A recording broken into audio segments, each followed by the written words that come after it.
السلام علیکم ناظرین، آپ دیکھ رہے ہیں الرٹ پاکستان۔ تو ناظرین، جیسا کہ آپ جانتے ہیں لاہور ہائی کورٹ نے بھی یہ فیصلہ دے دیا ہے کہ حافظ سعد حسین رضوی صاحب کو رہا کیا جا رہا ہے، اور سپریم کورٹ کی طرف سے بھی یہ فیصلہ آ چکا ہے کہ حافظ سعد حسین رضوی صاحب کو فی الفور رہا کیا جائے۔ تو ناظرین، خوشی کی بات یہ ہے کہ ہمارے قائد محترم آج رہا ہو کر آ رہے ہیں، تو تمام عاشقان رسول ان کے استقبال کے لیے پہنچے۔ مرکز کی طرف سے بھی یہ اعلان ہو گیا ہے کہ آپ مرکز میں تشریف لے کے آئیں حافظ سعد حسین رضوی صاحب کے استقبال کے لیے۔ تو آپ سب دوستوں سے یہ درخواست ہے کہ دوسری جو خبریں ان پہ کان نہ دھریں، تو آپ مسجد رحمت للعالمین کے سامنے آئیں اور اپنے قائد محترم کا استقبال بھی کریں اور ان کی زیارت بھی کریں۔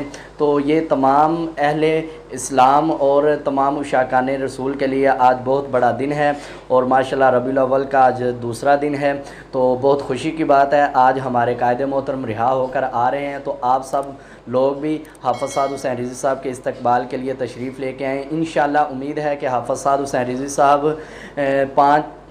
4 یا 5 بجے کے درمیان میں انشاءاللہ مرکز میں پہنچ جائیں گے، تو آپ سب تشریف لے کے آئیں۔